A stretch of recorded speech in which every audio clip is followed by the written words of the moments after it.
Hello, আসসালামু আলাইকুম সবাইকে। Welcome to my another new video. আজকের ভিডিওতে আমি আপনাদের পটল দিয়ে একটা মজাদার রেসিপি করে দেখাবো। এই রেসিপিটাকে পটলের ভাজিও বলা যেতে পারে। তো ফার্স্টে পটলটাকে আমাদের এই যে এরকম স্ক্রিনে দেখানোর মতো ছোট, ছোট করে কেটে নিতে হবে।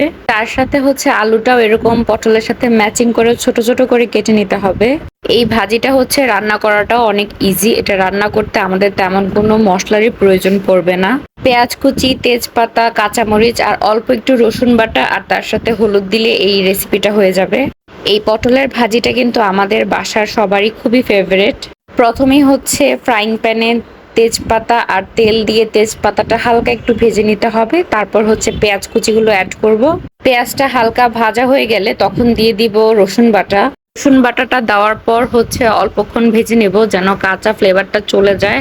আর এরপর মশলা দেওয়ার আগে অল্প করে পানি দিয়ে নিব যাতে মশলাটা তেলের মধ্যে দিলে পুড়ে যাওয়ার সম্ভাবনা থাকে, যেন না পুড়ে তার জন্য অল্প করে পানি দিয়ে নিলাম।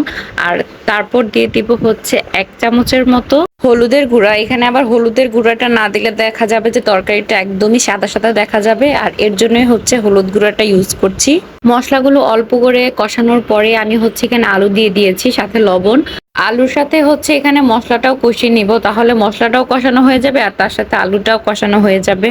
আলু আর মশলাটা এখানে ঢেকে ঢেকে অনেকক্ষণ আমি কষিয়ে নিয়েছি। আর কষানো যখন হয়ে যাবে এরপর আমি এখানে পটলটা দিয়ে দিলাম। পটলটা দিয়ে ভালো করে মশলার সাথে নেড়ে চেড়ে মিশিয়ে তারপর ঢেকে দিয়েছি। আর এখানে পুরো রান্নাটাই মিডিয়াম টু লো হিটে হবে। পটলটা দিয়ে কিন্তু আমি চুলার আঁচটা একদমই লো হিটে দিয়ে দিয়েছিলাম, কারণ যেহেতু এটাতে আমি পানি ইউজ করব না, পানি ছাড়াই পুরোটা রান্না হবে, তাই হিটটা একদমই লো হিটে দিয়ে তারপর আমি এটা ঢেকে রেখেছিলাম।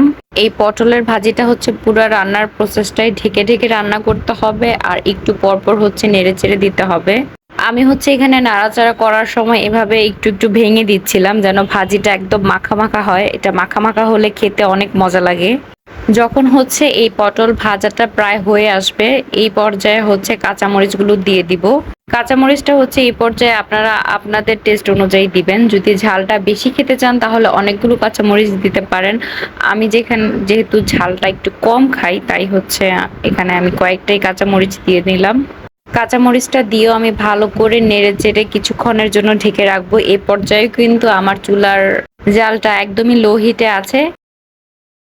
এই পর্যায়ের পর কিন্তু আমি আর ঢাকা দিব না, কারণ ঢাকা দেওয়ার প্রয়োজন শেষ। আমার সবজিগুলো খুব সুন্দরভাবে সিদ্ধ হয়ে গেছে। এখন শুধু আমি এটা ভাজা ভাজা করে নেব। ভাজা ভাজা করার জন্য আমি কিন্তু এই পর্যায়ে চুলার জালটা মিডিয়ামে দিয়েছি। মিডিয়াম টু হাই হিটে দিয়ে তারপর আমি এটা সুন্দর করে ভেজে নিব।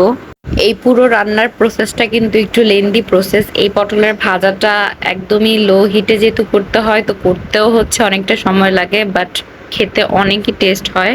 এই পটলের ভাজাটা কিন্তু অনেক পুরাতন রেসিপি। এভাবে নাকি আমার দাদু করতেন, এখন আমার আম্মু করেন, আর আমার আম্মুর কাছ থেকে এটা শিখা। তো আজকের মতো এই পর্যন্তই। সবাই ভালো থাকবেন। টাটা, বাই বাই, আল্লাহ হাফিজ। See you in my next video. Till then, by.